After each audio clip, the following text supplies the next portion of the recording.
Alright, what's going on, guys? It is your boy TKD123 here, back in here on PlayStation Source. And I know over the weekend I said I was going to stream this and the third, but it was my birthday, so I was just kind of just living it up, what I'm saying, with the homies. But we're back here, and there is one thing that I did miss last week that I did want to touch on. That is, of course, these new rumors and thoughts from Jeff Grubb about PlayStation Spartacus. Of course, a new upcoming rumored service that will be a true competitor to Game Pass, at least on paper. And we have some more details about this whole service, and we're going to break down, is this actually going to be able to really compete with Xbox Game Pass in terms of what we have looking right now as the service stands from Jeff Grubb. So before we get into it, if you want to check it out, down below, link below in the description. I will be having quotes to what we will be saying and talking about here on the video, but if you want to go read it for yourself, go check out, of course, the article at Video Games Chronicle, where they did go over the comments from Jeff Grubb. If you don't know Jeff Grubb, he is a employee over at VentureBeat, and he has a lot of different scoops, and he definitely is very informative on a lot of the industry. And specifically here, he was talking on his specific podcast over at Giant Bomb called Grub Snacks, which I know he's close to Kind of Funny. I've known him from Kind of Funny mainly, but he had some things to say here about PlayStation Spartacus that we're going to break down here. So first up here, that we didn't know, of course, that he says here that we have some words on a release date and the 3-tiered system, which we already knew before, but let's go over that one more time here, as he does reiterate some cool things. Quote, "It's probably getting pretty close to this actually launching. Something's probably going to happen by the end of this month, and I don't think that necessarily means publicly. I think in terms of the internal milestone of where the service needs to be." So that's pretty much what we got going on here, where he does say that, it's probably imminent, but maybe not publicly imminent, but more just like in the background, they nailed down the milestones, all that great stuff. But then they say here that he talks about the nature of it also launching on PS4 later on in this article, which is also an interesting little tidbit, where this is also launching on PS4, which, there's no reason why it shouldn't. Like, there's nothing really here that I think may be truly possible only on PS5 as far as I'm aware, but you will be able to subscribe on PS4 if you cannot get a PS5 right now. He says here that, quote, "Right now they are called Essential, Extra, and Premium." This is specifically talking about the 3-tiered system of Spartacus. Quote, "The pricing again could be a placeholder, but the pricing is $10 a month for Essential, $13 a month for Extra, and $16 a month for Premium." Before we get into the breakdown of what he says about each of these tiers, these names are horrible. These names are trash, okay? Essential, Extra, and Premium. I hope they're changed into another form, because these naming SKUs for these 3 tiers are not working for your boy here. Like, I just think those sound very generic, very like, oh, hey, I subscribe to PlayStation Extra, PlayStation Essential. PlayStation Premium sounds pretty lit. I'm down for Premium, but Essential and Extra just do not sound like enticing tiers, at least from a marketing and naming scheme perspective, right? But going into Premium here, we got a few quotes here to run through. He says, quote, "For Premium, $16 a month.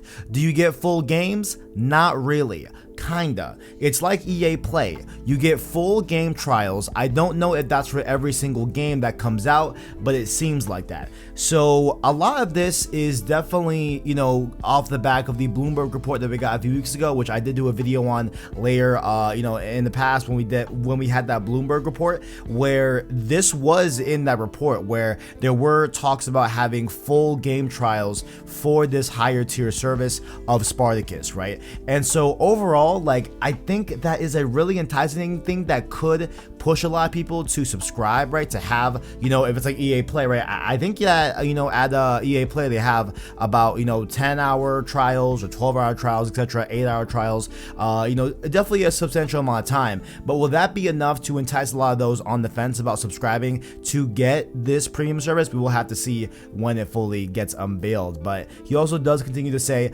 that the premium tier will also, quote, "get classic games and streaming. None of the other tiers will have cloud streaming. You also get classic games." He then expands and says, "I don't know what classic games means, but I do know that it's a major part of this premium tier. So you have game trials, classic games, and streaming on this premium tier."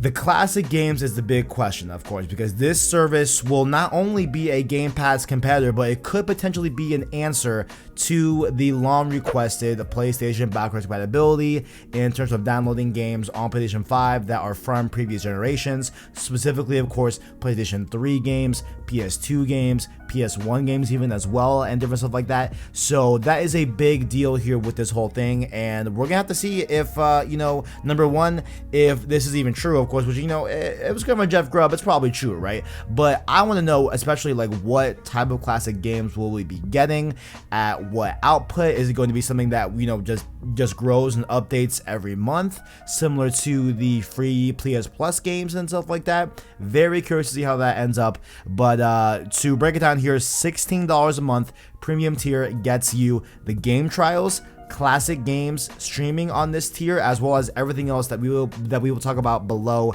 involving the other tiers. Let's jump into it right now. Extra. So this extra tier will be $13 a month, and it says here, quote, for the extra tier you get a downloadable game catalog. Anything on PS Now that was downloadable seems like it would be in here, which Grubb has heard includes over 250 to 300 games, something like that. You don't get cloud streaming, but you do get 300 games you can download. So this, to me, feels a little bit like the PlayStation Plus collection, right? Like, once again, this was on the Bloomberg report as well, where it will be a list of games that you'll have access to that you can download, right? My hope is that, of course, this is a much bigger list than the Plus collection, which the Plus collection has, like, I think 25 to 30 games on there, something like that, maybe even less, I forgot, but, like, it's not that many games, right? But to have 250 to 300 games at your disposal to download whenever you want, if that, list of catalog games either A, grows at a consistent rate, or B, is swapped out and is a living, breathing list that changes and evolves over time, I think that could be a super enticing thing that could really be the kind of, like, mid-tier range to get you that Game Pass feel, right?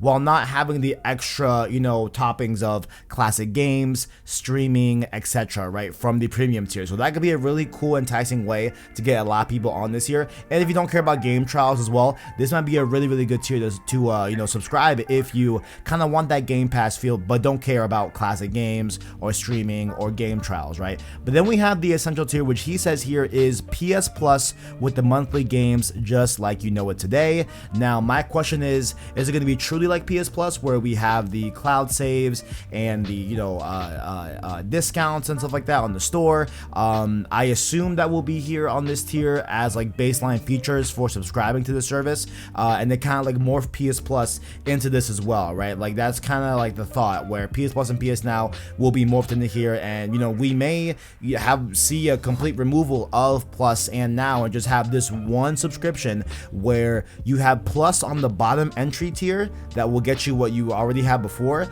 and then the higher tier will get you PS Now, right? I think that's how they're gonna play it. That's what it seems like on here. But of course, I'm assuming this tier also has, the online functionality as well, of course, that we can, have for multiplayer games and stuff like that, right? So overall, some other info here that we didn't get here is an annual subscription. We had no word on the, price of if you can buy it yearly. And Grubb said that he has not heard anything of that sort. So it looks like the whole annual subscription, pricing model is still up in the air. But, do I think at the end of the day, this is going to be enticing for those that, really want a Game Pass successor on PlayStation, right? I'm not sure, because we got to also remember here, right, that Microsoft is able to put their games on Game Pass, right? And be able to not cripple and die as a company, because they are so much more than Xbox, right? They make so much more on Microsoft Word, on etc., this and the third, all their other things that they got going on, right? That, their games division is a very small part of their business that they can afford to bleed because they have money to make that not hurt, right? As opposed to Sony, where they definitely rely on those $70 games for PS5. They definitely rely on retail. They definitely rely on game sales organically as a whole still. So the whole prospect of, day and date is nowhere to be seen here in this whole tier system. And I think that's a huge win for Game Pass that I'm not sure if PlayStation will ever be able to overcome that. Like, people will mark my words, people will say till the end of time that PlayStation never had day and date games, right? While Xbox did, okay? And on top of that, right, so that I think will always be a huge detriment to Spartacus, but I do feel that, hey, you know, overall, I mean, obviously am a PlayStation savant, if you will, you know what I'm saying? I cover PlayStation, so I'm of course going to subscribe, right? But I do think that overall, like the way this is, you know, laid out, aside from the horrible naming scheme, I hope that, you know, this will offer a lot of beneficial benefits in terms of, you know, on that middle tier for the extra, right? For the downloadable game catalog, right? I hope that is a living, breathing list and not just one stagnant list where the Plus collection has not been updated since the PS5 came out, since the Plus collection was unveiled and released for players. So I hope that that is not the case with this downloadable catalog and that it's a living, breathing list that grows and changes, etc. Also, of course, while this is a rumor and, you know, they have not came out and officially announced the service yet, which we will definitely cover when they do, right? We still have questions like, you know, will it be all first party games on those game trials? That could be interesting, but on top of that, what I want to know most importantly is which collection of classic games are you talking about here? Like, you know, will we get the big bangers that a lot of people have been asking for in terms of backwards compatibility? Will I get to play Infamous 1 natively on my PS5? We will have to see when the service drops. But most importantly, guys, what I want to ask you down below, based off these three tiers, right? Where, you know, where with the essential, it's PS Plus as we know it already, right? Then you get the extra, which is that downloadable game catalog that will have a bunch of different games. What they're saying here is 250 to 300 games that you know you can download straight off the rip with that extra tier. And then the premium tier where you will get access to game streaming, full game trials, and of course those classic games. Which tier are you going for that most speaks to you? What are your thoughts, you know, as a gamer? What are your, you know, tendencies where you think that you will land on this specific tier? Of course, me, I'm gonna go with that premium, you know what I'm saying? But down below, know your thoughts about these three tiers,